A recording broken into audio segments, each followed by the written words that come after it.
Hey, it's the Scotch Test Dummies coming to you with America's Whiskey Wednesday. What are we drinking, Scott? Crown Royal. Crown Royal Northern Harvest Rye. This is 22 bucks. I had low expectations, I'm just telling you, right off the bat. Was it 22? I thought it was like It was like $22.92. It was something like, because I remember thinking, yeah. The whole catch here is that, of course, it's Canadian rye. It's a winter rye, which is grows obviously in the winter, it grows up shorter, and it's supposed to have a very unique rye. First of all, you get a different kind of bag. You don't get the purple bag for the normal Crown Royal. Yes, it's a vanilla-ish type bag, which it should be because... Green, too bad it's not like your shirt and pink. This ain't my first rodeo, baby. What do you got? If we did topics with our America's whiskeys, right, it would be your shirt. It could be, but my shirt, I can rock pink. I never rock anybody with pink. All right, one time he shows up to work with this all pink cup, and I'm like, "What are you doing?" He's like, "What?" I'm like, "It's pink." He's like, "Yeah, I don't care." And so then he made a point of that became like your favorite cup, and people go, it was a cup. Yeah, I know, but you got to admit though, you show up with a pink cup. No, I still don't know what the Do you big drive deal a is. pink car? It was a cup that you drink water out of. If I sold you a Mary Kay car, would you like be proud to drive it? Or I would not drive a Mary Kay car. No, I guess if you give me one, sure. I would tell you if it's, I'd have a whole story with it. They'd be like, what are you doing? But I still understand it's a pink cup. You drink water out of it. Who cares what color it is? I don't really care too much, but you got to admit, it's just the color pink is not considered the most manly. And we're in a manly field. I mean, outside of you though, there are still a couple of people that commented on the pink cup. Yeah, people be like, wow, pink cup. Right. I got water in it. Yeah, but pink.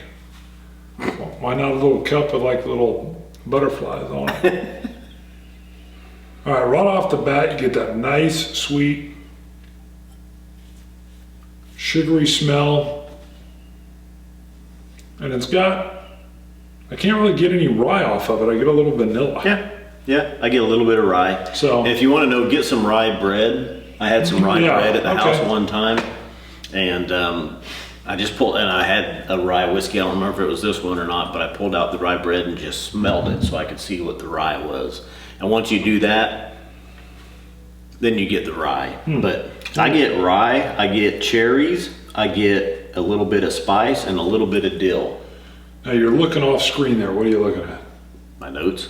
He's got notes. We take notes. So someone had asked in a couple episodes back, we used to just kind of open a reveal for the first time.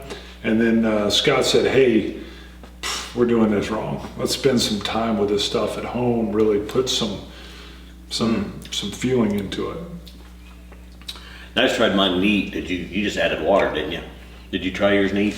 I put one drop into it. I do like this neat, but I wanted to bring out more of that rye smell, so I wanted to open it up a little bit. 45%. Mm-hmm. I actually figured it was probably going to be 40%, so it is a little bit stronger. I'm just telling you, the flavor profile in here blows me away. I was shocked and stunned.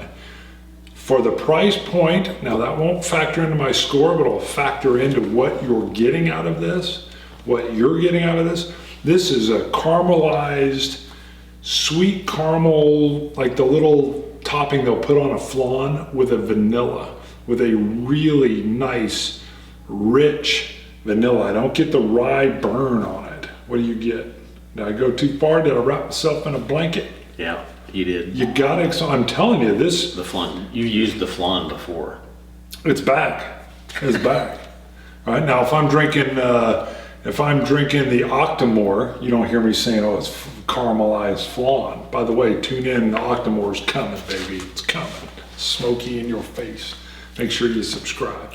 But I'm over at your house. I open this up, and what? Didn't I gush? Yeah. Gushed.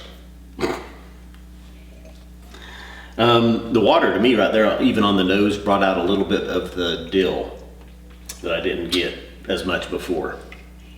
So, and Dill. The spice. On the nose? And the rye.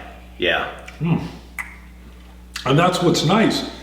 Some of that rye's in there, but this isn't like the normal punch in the face rye I'm used to. Yeah, it's not it's a mild rye. Yeah, I'm used to a spicy, come out and grab you Knob Creek rye, and when I want a rye, I'll go grab it, and I'm like, ooh, I'm gonna give myself something a little woo.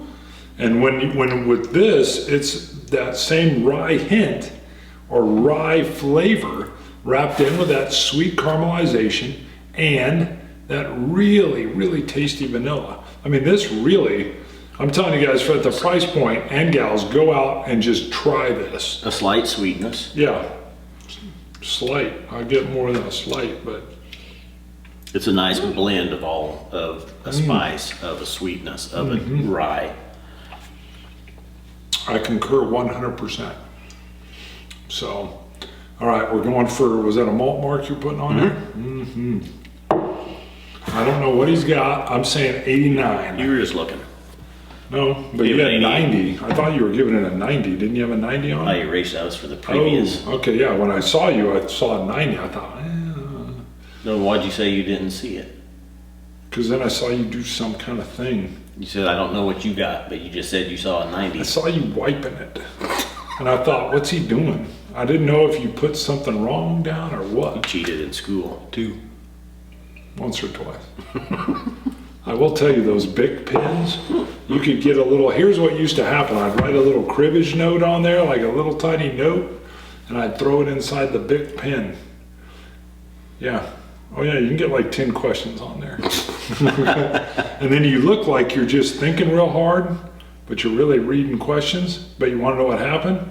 The sheer art of writing them down, I would remember them. And then I'm sitting there thinking, man, I got a cheating instrument on me. Don't need it, but if I get caught with it, I'm going to look dirty. All right, but that was where I started working on my study techniques. Because I thought, actually writing this down is put it in. I didn't need to then write it small, throw it in. Yeah, clear Bic pen. And then I learned a study technique, and I thought, okay, ditch the cheating device, just do the written refresher at home. Did we cover where we were at? No, but we did have the port wine. If you haven't seen the port wine, go back and watch it. We cover in more detail, but basically we're in my basement. There's a whiskey bar being built right over there, and this is actually a huge built-in bookshelf. That's the set for my board game reviews. Board games, what? Bruno, you want to hear more about it? No, but you're only seeing a fraction, though, of the space that he's got, so... you'll have to put the picture back in here if you take it, so they can see how much storage you have just for board games. Over 500 board games. Most people would think I'm building this for my library, and I'm going to have my entertainment center in there, and I'm going to have a little whiskey bar, and my smart car, I'm going to park it down at the end. It's and a my tool huge bench. Yeah. It's a huge built-in deal, and it won't even fit all my games. This isn't going to fit all of them? No, see that shelving being built over there? It's time to get rid of some, dude. I am going to be cutting back some of my games because I can't get them all played. So. All right. Crown Royal.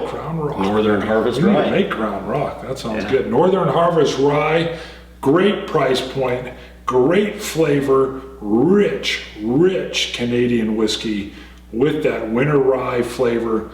Please go out and try this. You can't beat it with the bark. It's like a flan.